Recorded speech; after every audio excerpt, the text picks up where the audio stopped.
Bonjour mesdames, bonjour à toutes et à tous ceux qui nous regardent.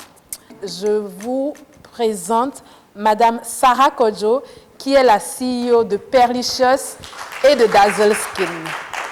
Je me présente, je suis Sarah Kodjo, créatrice de la marque Perlicious qui évolue dans le milieu de la mode et de la marque Dazzle Skin qui évolue dans le milieu des cosmétiques organiques, donc bio. Mon parcours est assez atypique, comme Lauriane l'a annoncé.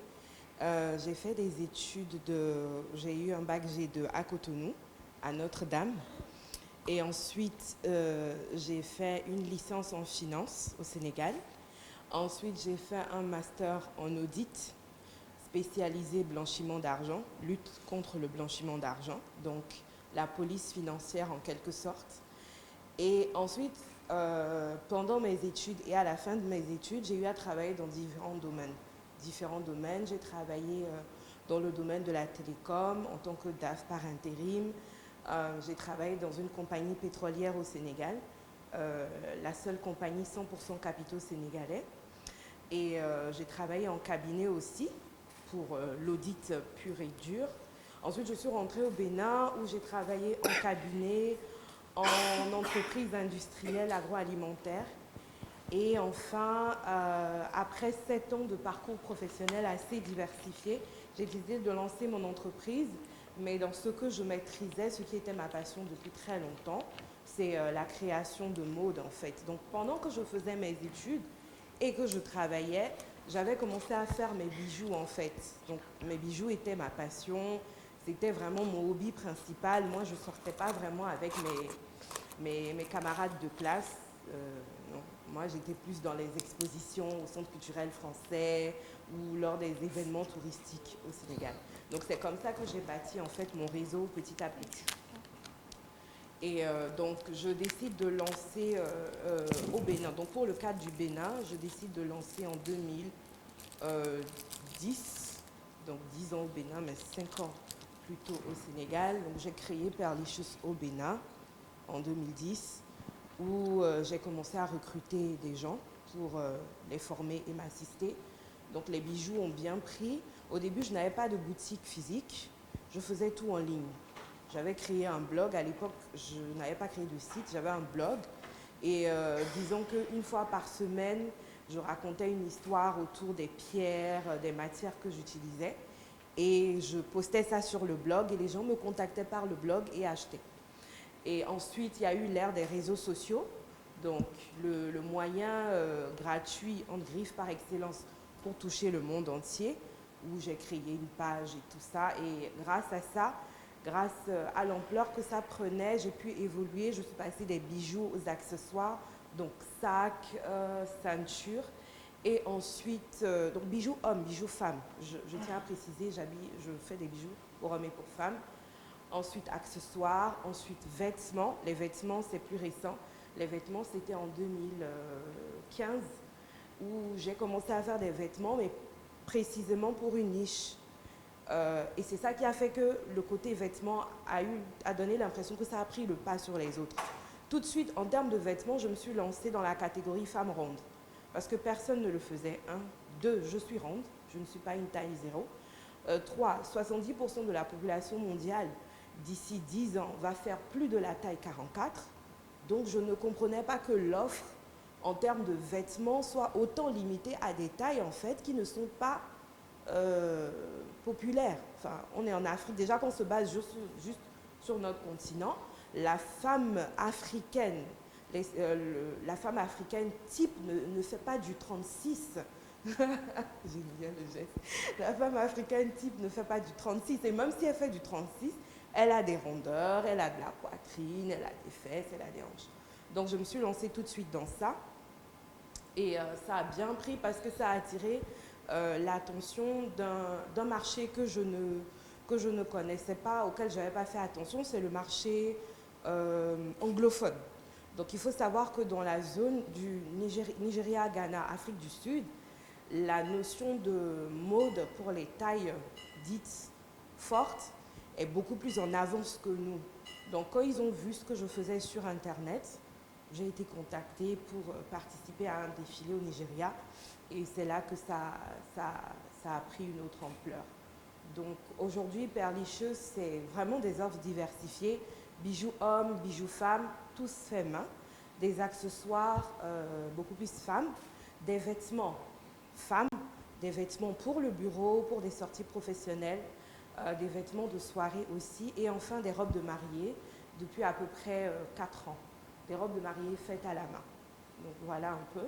Donc, grâce à Internet, on vend en ligne, on vend par les réseaux sociaux, mais on vend aussi et surtout par notre boutique en ligne. Parce qu'on a mis en place, j'ai fait mettre en place une boutique en ligne où les gens peuvent payer par PayPal et nous avons un contrat avec DHL pour des prix assez étudiés pour notre clientèle. Donc ça nous permet vraiment d'être assez proactifs, que ce soit dans la prise de commande, la gestion de commandes et la livraison. Et plus récemment, en 2020, j'ai lancé une nouvelle entreprise qui s'appelle Dazzle Skin, qui est dans un domaine complètement différent, qui est dans le domaine des cosmétiques organiques. Pourquoi? Parce que tout est parti de mon propre besoin.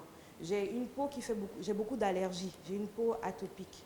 Donc je ne peux pas utiliser par exemple des savons parfumés, je ne peux pas utiliser beaucoup de produits dans le commerce qui contiennent des agents chimiques. Et donc j'ai appris à faire mes propres savons depuis très très longtemps. Et en 2020, avec le confinement, mais pas que le confinement, il y a eu quelque chose qui s'est développé, c'est l'attrait des gens pour l'Afrique. Parce que si vous observez bien, les gens ne comprennent pas qu'il n'y ait pas eu les milliards de morts prévus dans le cadre du Covid, on remercie Dieu. Et donc, il y a eu beaucoup plus d'attention vers l'Afrique, vers ce qui se passe en Afrique. Et j'ai reçu des demandes en fait de clientes qui étaient spécifiquement à Londres, qui m'ont dit oui, mais tu sais, nous, avec le confinement, on est obligé de se donner du temps pour soi. On n'a que ça à faire désormais, c'est prendre soin de nous. Et on aimerait bien découvrir qu'est-ce que vous utilisez sur votre continent, comment vous faites, et votre peau ne vieillit pas vite, et plein d'autres choses. Donc c'est parti de mon expérience personnelle, mais aussi de la demande, du besoin qui m'a été exprimé par des gens. Et donc à ce moment-là, j'ai créé Dazzle Skin, qui est une entreprise basée à Londres. Quand vous avez ciblé votre marché, il vaut mieux créer l'entreprise sur ce marché-là, surtout quand vous traitez avec des Européens. Vous êtes loin, si vous créez une entreprise au Bénin pour vendre des cosmétiques à des gens qui sont en France, c'est délicat parce qu'il y a des certifications, il y a des contrôles qui doivent être faits. Donc, pour les cosmétiques, vu que je voulais vendre à Londres, j'ai créé l'entreprise à Londres. Et donc, on offre 2 types de produits actuellement. On offre des gommages et on offre des fondants au beurre de karité. Mais la particularité en fait de Dazzle Skin, ce n'est pas une entreprise de cosmétiques comme les autres. C'est une entreprise de cosmétiques qui offre des cosmétiques organiques, donc bio, sans aucun élément chimique, mais avec une petite particularité, 2 particularités. Les éléments viennent de différentes parties de l'Afrique. C'est-à-dire quand vous prenez un produit, vous allez retrouver minimum 4 pays. Je donne un exemple, le gommage par exemple, le gommage au chocolat, il contient du sucre roux du Bénin, du chocolat de la Côte d'Ivoire, d'accord, de l'huile d'argan du Maroc. Donc chaque produit en fait a un voyage à travers l'Afrique. C'est vraiment ça l'histoire qu'on offre aux consommateurs là-bas, puisque le consommateur veut connaître l'Afrique. Donc on lui permet de connaître l'Afrique à travers le produit, mais aussi la saveur et la texture font penser à de la pâtisserie. Le gommage, par exemple, fait penser à du sucre, alors que ce n'est pas que du sucre. Le deuxième gommage, il fait penser à un sorbet. Vous savez, des glaces, ça ressemble à une glace en fait. Donc ça donne envie, c'est vraiment pour éveiller vos sens, c'est pas que pour la peau, c'est beau à voir, ça sent bon et ça fait du bien au corps. Donc c'est un peu ça. Et les beurres de karité, ils ont une texture de fondant, vraiment dès que vous mettez sur la peau, ça fond. Et il y en a au pamplemousse, il y en a à la fraise et il y en a à la pêche. Donc voilà, c'est vraiment ça. Vous voyagez à travers un produit dans différents pays africains, mais aussi vous avez l'impression d'avoir de la pâtisserie dans votre douche. Mais quand on en revient à Perlicious, je suis restée quand même sur la même lignée, c'est-à-dire quand elle parle de bousculer les codes, c'est par exemple pour Perlicious, je ne travaille pas qu'avec des Béninois. Je travaille avec des gens de différents pays, on est tous connectés. Donc c'était facile la transition vers Dazzle Skin, faire des produits avec des éléments faire des produits avec des éléments de différents pays. Donc c'est toujours cette ligne droite d'inclusion de toutes les nationalités africaines, inclusion de toutes les tailles pour la mode et inclusion de toutes les matières possibles pour les cosmétiques. Donc c'est un peu ça. Aujourd'hui, nous vendons beaucoup en ligne, donc c'est pour ça que je n'ai pas vraiment beaucoup de boutiques physiques, puisque pour le physique, c'est beaucoup plus des choses personnalisées. Donc actuellement, on a un showroom plutôt, un showroom à Cotonou, un showroom au Burkina et un showroom au Nigeria, mais qui est fermé actuellement à cause du Covid et pour raison de sécurité aussi, parce que ce n'est pas forcément stable actuellement. Donc voilà un peu ce que je peux dire sur mon parcours. Et qu'est-ce que je peux dire d'autre? Voilà. J'emploie, si vous voulez savoir combien de personnes j'emploie à peu près, on va dire, 60, 70 personnes à travers les deux entreprises. Mais au début, quand je me suis lancée dans Perlicious, 80% de mon personnel était masculin. Pour deux raisons essentielles. Je ne supportais pas trop le côté émotionnel des femmes, de certaines femmes, face à du travail. C'est-à-dire au début, quand je faisais les bijoux et que j'ai commencé à recruter des femmes, elles étaient plus concentrées sur leurs problèmes personnels que sur le travail qui les amenait. Donc c'était beaucoup plus de bavardage, j'avais beaucoup plus de bavardage au sein des équipes que de travail conformément fait et rendu à temps. Et moi, ça m'énerve parce que je ne suis pas comme ça. J'ai un esprit très cartésien, j'aime les chiffres, j'aime qu'on rende tout à temps. D'ailleurs, je ne suis pas arrivée à l'heure, je m'excuse. Je tenais à m'excuser, ce n'est pas mon habitude. Et donc, c'est un peu ça. Et j'ai dû raser le personnel et prendre que des hommes. Et avec eux, j'ai évolué jusqu'à un certain niveau. Et avec le temps, j'ai pu rencontrer des femmes qui étaient prêtes à travailler de façon vraiment précise. Et aujourd'hui, mon personnel est à 70% composé de femmes. Et d'ailleurs, tous les showrooms sont dirigés par des femmes. Et même l'entreprise à Londres, c'est une femme qui s'en occupe. Moi, je gère tout à distance et c'est une femme qui s'en occupe. Donc voilà un peu ce que je peux dire. Des questions? Merci. Alors, oui, alors c'est possible de commander, mais vu que c'est des produits, je ne recommande pas de commander un seul. C'est la police que nous avons mise en place pour éviter, parce que vous avez par exemple un produit qui va coûter 18 000, le transport va vous coûter 15 000. Ça n'arrange pas. Donc ce que nous proposons souvent à ceux qui veulent en Afrique, c'est deux options. Soit vous faites de la représentation de Dazzle Skin dans votre pays, et là vous achetez en gros à des prix assez compétitifs. Donc c'est le cas par exemple au Burkina, il y a une dame qui représente Dazzle Skin au Burkina, il y a une dame qui représente Dazzle Skin en France. Donc on a deux représentations, une au Burkina, une en France. Elles ont acheté en gros, parce que justement il y avait ce problème de beaucoup de copines qui veulent et tout. Donc ce qu'elles ont fait, elles ont groupé et elles ont pris carrément elles ont demandé le contrat de franchise. Et elles ont acheté en gros, donc par an, elles ont une certaine quantité qu'elles achètent et qu'elles distribuent. Donc ça leur fait une source de revenus. C'était très important pour moi en fait, ce côté, en anglais on dit empower women. Je ne sais pas comment on le dit en français. C'est-à-dire, en fond, c'est ce que je vais dire, il y a un dos à jomé. En fond, si on doit l'exprimer comme ça, c'est-à-dire je rends une femme autonome. Je lui permets de devenir indépendante financièrement en achetant en gros mes cosmétiques et en les vendant comme elle veut sur son marché.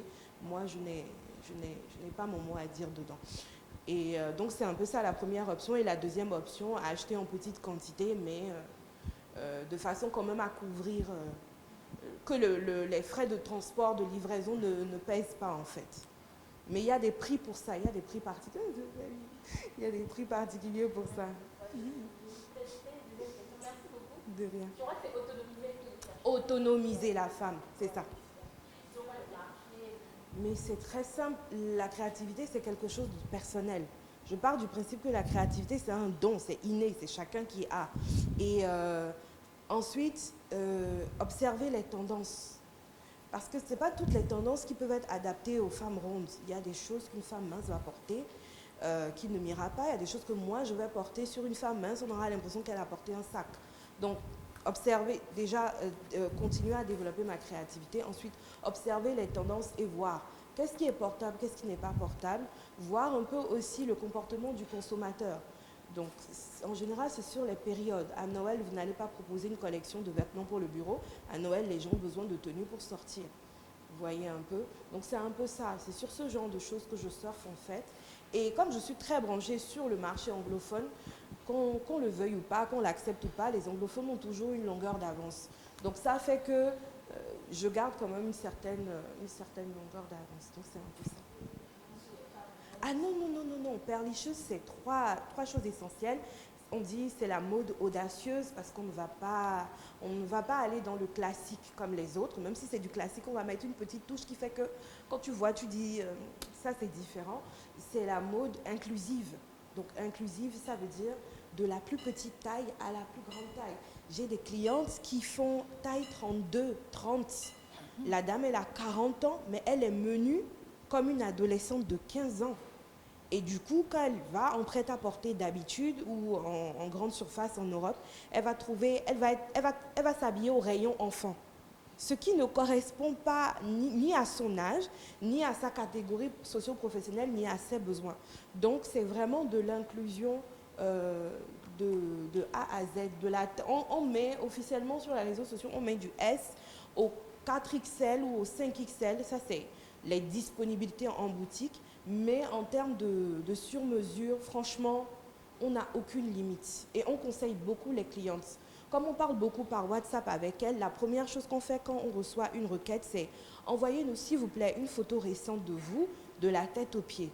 Et après, la cliente peut envoyer les coupes qui lui plaisent. Et là, on va lui dire, telle coupe ne vous mettra pas en valeur, telle coupe par contre va mettre en valeur ce qu'il faut mettre en valeur. Il y a des femmes, par exemple, très très fortes, qui ne veulent pas du tout s'habiller sexy. Moi, je m'habille pas, je ne me couvre pas de tissu, mais il y a des femmes qui, selon leur religion, leur choix, leur mode de vie, se couvrent de vêtements, se couvrent de tissu. Et là, on va leur expliquer que avoir trop d'étoffe sur toi donne encore plus une impression de largeur, en fait. Mais tu as par exemple des épaules qu'on peut mettre en valeur par une certaine coupe, tu as une taille qu'on va dessiner. Et pareil aussi pour les petites tailles, il y a des femmes qui viennent qui disent j'aimerais avoir plus de rondeur, je suis trop mince, je suis trop plate, je suis trop si. Et là, on va mettre du volume là où il faut et voilà. Donc c'est un peu ça, c'est l'audace dans les coupes, l'inclusion, donc bijoux, vêtements pour tout le monde, et l'opulence, parce qu'on va utiliser des matières qui ne sont pas forcément communes. Si tout le monde utilise du wax, nous on va utiliser du wax, mais on va mettre des pierres dessus. Ou bien on va refaire un des motifs du wax avec des perles. On va coudre des perles pour reproduire le motif. On va toujours ajouter quelque chose qui fait que quand la personne elle sort, ça peut être un événement où tout le monde est en uniforme dans le même pagne, elle va se démarquer. Donc voilà. En fait, ça dépend de la gamme que vous voulez. Par exemple, en termes de robe de mariée, oui, le positionnement est luxe. Parce que le positionnement moyen de gamme est déjà occupé par assez de boutiques. Vous achetez en Chine, vous revendez, c'est le moyen de gamme, ça. Mais le fait main pour des mariages, c'est 4 ou 5 personnes sur la même robe pendant 2 mois. Ça a son coût, c'est de la haute couture et c'est de l'embellissement qui a un certain coût, donc le positionnement est luxe. Mais en termes par exemple de tenue pour le bureau, le positionnement est moyen de gamme et luxe. Vous avez des vêtements à partir de 35 000 francs. Donc voilà un peu. Pareil pour les bijoux, vous avez des bijoux à partir de 5 000 francs jusqu'à plus. Tout dépend de la matière qui est utilisée sur la création. Donc tout dépend de votre budget et de la gamme que vous avez choisie. À partir de 350 000. Alors c'est particulier ce montant parce que c'est le montant moyen justement des boutiques qui font le Made in China. Mais on s'est aligné dessus exprès pour montrer qu'on peut offrir du fait main au même prix que quelqu'un qui fait de l'industriel, mais voilà, avec une touche vraiment unique, parce qu'aucune femme n'a envie d'avoir la même robe de mariée que 100 autres à travers le monde, quoi. Donc on sait vraiment, le prix minimal est aligné sur le moyen de gamme, mais l'offre est haut de gamme et personnalisée. Donc c'est un peu ça. Donc on vous attend. Okay. Donc pour la première question, je n'ai pas été formée en création de bijoux. Ça a commencé au collège quand j'étais en 6e. Je lisais beaucoup le magazine Mini, Picsou et Mickey. Donc Mini, c'est vraiment la version ultra féminine. Et un peu avant la fin du magazine, il y avait toujours une page, comment ils appellent ça, petits travaux créatifs, un truc comme ça. On vous apprenait, ils faisaient des schémas, ils vous apprenaient à faire des porte-clés en perles, des cadres photos pour la fête des mères. Et en fait, c'était ça. C'est comme ça que j'ai commencé à faire des perles, en fait. Et en fait, nos mamans africaines nous font toujours porter des tours de rein. Moi, je détestais ça. Oh Seigneur, je détestais ça. Et je m'étais rendu compte que ma mère se fâchait à chaque fois que moi, je faisais exprès de les casser. Après, j'étais là, ouais, maman, tu vois, ça s'est cassé et tout. Et elle en rachetait. Et je me suis rendu compte qu'elle était moins fâchée quand j'ai appris à casser, à refermer et à les porter en bracelet. Donc, quand elle arrivait, elle me disait, ouais, ce sont tes tours de rein. Je dis, mais je les porte. Je les porte, tu vois, ils sont là, ils sont pas là, peut-être, mais ils sont là. Et c'est comme ça, en fait, que j'ai commencé à faire des perles, à regarder dans le magazine comment on fait des porte-clés, comment faire des petits colliers, comment faire des bracelets. Donc, je n'ai pas du tout été formée sur ce plan, sur le plan technique. Maintenant, sur le plan de la reconnaissance des pierres, parce qu'aujourd'hui, je travaille avec des pierres semi-précieuses. Ce sont des pierres naturelles c'est des pierres naturelles qui sont extraites, polies et qu'on utilise en bijouterie. D'ailleurs, il y en a beaucoup qui sont liés aux dates de naissance et tout ça. Pour ça, par contre, j'ai pris des cours pour savoir reconnaître les pierres et pour savoir quelle pierre doit être utilisée par tel signe, pour ceux qui croient au signe astrologique, quelle pierre, à quel symbole. Par exemple, il y a des pierres qu'on n'offre pas aux enfants, il y a des pierres que les femmes enceintes ne doivent pas porter en termes de bijoux. Ça, par contre, je me suis formée en ligne. Mais c'est très simple, il y a plein de forums pour ça. Ça s'appelle la lithothérapie, la thérapie par les pierres. Il y a assez de forums pour ça et vous pouvez même faire une formation diplômante. Ensuite, en termes d'accessoires, c'est autodidacte aussi, comme pour les pierres. En termes de couture, autodidacte dans la broderie en perles sur les vêtements. Donc, c'est issu de la passion des bijoux. Donc, et je savais faire de la couture, on nous a appris ça à l'école. Donc c'est parti de là avec des livres. Il y a des livres avec les différents points de couture, les points de broderie qu'on fait à la main, pas ceux de la machine. Il y a des livres avec où on vous apprend, dans le même livre, vous avez des points de broderie, des points de crochet et des points de perlage. Donc c'est comme ça que j'ai appris, j'ai développé ce côté. Et pour la couture, strict pour la haute couture, je me suis fait former en coupe. Je me suis fait former en coupe et puis voilà. À mon tour, j'ai formé mes équipes et c'est un peu ça. Oh, mais qu'on ne finit pas forcément dans le métier dans lequel on a étudié. Mais j'ai une chance, c'est que j'ai travaillé dans ce domaine avant de me lancer. J'ai travaillé pendant 7 ans dans le domaine de l'audit. Et je ne peux pas dire que mes diplômes sont de côté. Le métier d'audit, c'est le métier de contrôle en fait des chiffres. C'est un métier que toutes nos mamans de Topa font tous les jours. Le soir, quand elles font leur point, elles font l'audit de la journée. Qu'est-ce qui a marché, qu'est-ce qui n'a pas marché? Le matin, ou quand elles ont plusieurs boutiques à plusieurs endroits. Donc, je ne peux pas dire que mes diplômes ne me servent pas. Je ne peux pas dire que j'ai tout abandonné. L'audit me sert au quotidien. Et au-delà de ça, comme je vous ai dit, moi j'ai un master en option lutte contre le blanchiment d'argent. Dans le domaine, dans tous les domaines où l'argent circule, vous allez avoir des gens et vous aurez l'impression qu'ils ont un très gros capital, qu'ils vendent beaucoup. Mais en fait, si vous avez des notions sur le blanchiment d'argent, vous allez tout de suite détecter lequel ou lesquels de vos concurrents n'en sont pas vraiment. Parce que moi, j'appelle concurrent quelqu'un qui a les mêmes charges, qui produit dans le même domaine sur le même marché. Mais quand vous avez en face des gens qui semblent avoir énormément d'argent, et l'argent circule beaucoup en très très grande quantité, et vous ne comprenez pas d'où ça vient, moi par exemple mes notions sur le blanchiment d'argent me permettent de détecter, bon, est-ce que cette personne a une concurrence potentielle à mon business? Non, pas forcément. Cette personne ne vend pas en réalité, elle blanchit de l'argent pour X ou Y raison, ça c'est pas mon problème. Mais ça me permet de détecter assez de choses, d'analyser réellement ma concurrence et au-delà de la concurrence, d'autres aspects de la vie en général, et de pouvoir évoluer sans le côté émotionnel de « ah, telle personne je l'envie, telle personne je l'envie ». Quand vous avez étudié certaines choses, vous savez détecter tout de suite et puis passer à autre chose. Donc je ne peux pas dire que je ne pratique pas l'audit, je pratique l'audit au quotidien quand j'appelle mes gérantes et que je leur demande le point, quand je leur demande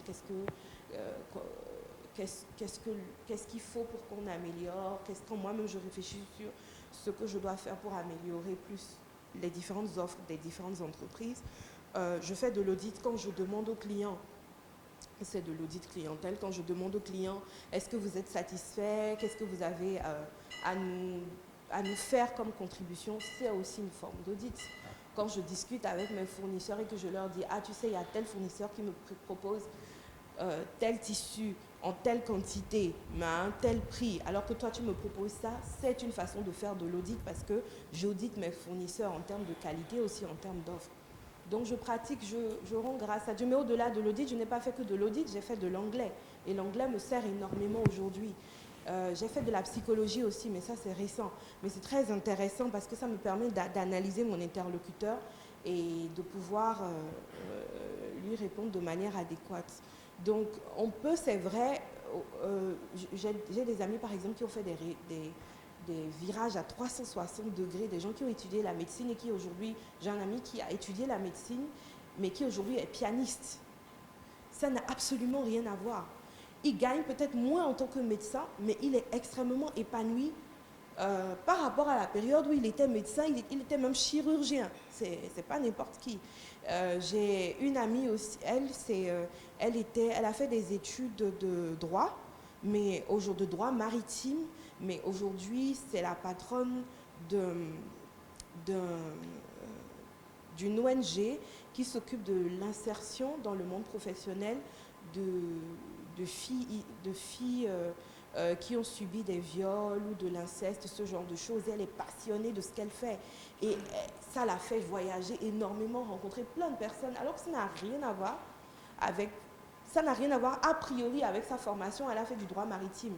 Donc, je ne pense pas qu'il y ait des règles. Et c'est ça, moi, qui conduit vraiment ma façon de voir les choses. Et c'est ce que Lauriane a précisé au début.